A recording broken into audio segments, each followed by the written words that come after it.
వచ్చే ఏడాది జగన్ ఆలోచన ఎలా ఉండబోతోంది? దూకుడుగా వెళ్లే ఛాన్స్ లేదా? జగన్ ని కూటమి సర్కార్ అష్టదిగ్బంధనం చేసిందా? ఈ నేపథ్యంలో అధినేత ఏ విధంగా ముందుకు అడుగులు వేస్తున్నారు? ద్వితీయ శ్రేణి నాయకుల మెడపై కేసులు వేలాడుతున్నాయి. కొందరిపై ఈడీ కేసులు, మరికొందరిపై సిఐడి కేసులు నమోదయ్యాయి. దీంతో 3 అడుగులు ముందుకి 4 అడుగులు వెనక్కి అన్న చందంగా మారింది ఆ పార్టీ వ్యవహార శైలి. కూటమి అష్టదిగ్బంధన నుంచి జగన్ బయటపడే అవకాశాలు కనిపించలేదు. కార్యకర్తలు, నేతలతో అధినేత జగన్ మీటింగులు తప్పితే ఎలాంటి యాక్టివిటీ జరగలేదు. దీనివల్ల క్యాడర్ నిరాశలో కూరుకుపోయింది. ఇందుకు కారణాలు లేకపోలేదు. గతంలో సోషల్ మీడియా ద్వారా విపరీతంగా రెచ్చిపోయారు కార్యకర్తలు. కూటమి సర్కార్ అధికారంలోకి వచ్చిన తర్వాత నేతలపై విపరీతంగా పోస్టులు పెట్టారు. ఇంటా బయట విమర్శలు రావడంతో అటువైపు దృష్టి పెట్టింది.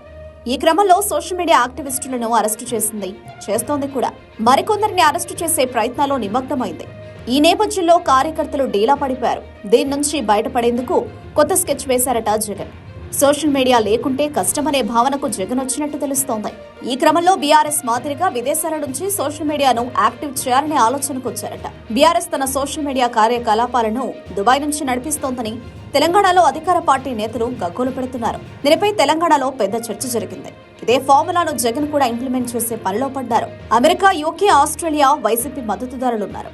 వారి ద్వారా సోషల్ మీడియాలో ముందుకు తీసుకెళ్లాలనే ఆలోచన చేస్తోందని సమాచారం. 2 నెలల కిందట YCP social media incharge Bhargav Reddy America, యూకేలో పర్యటించారు. అక్కడి వారితో సమావేశాలు నిర్వహించారు.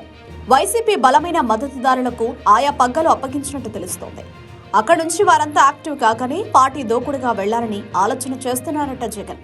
అధినేత జగన్ ప్లాన్ మామూలుగా లేదని అంటున్నారు కొందరు నాయకులు. ద్వితీయ శ్రేణి నేతలు లేకపోయినా ప్లాన్ ప్రకారం జరిగితే కూటమి సర్కార్ని జగన్ వాటాడుకోవడం ఖాయమనే ప్రచారం పొలిటికల్ సర్కిల్స్ లో కొనసాగుతోంది.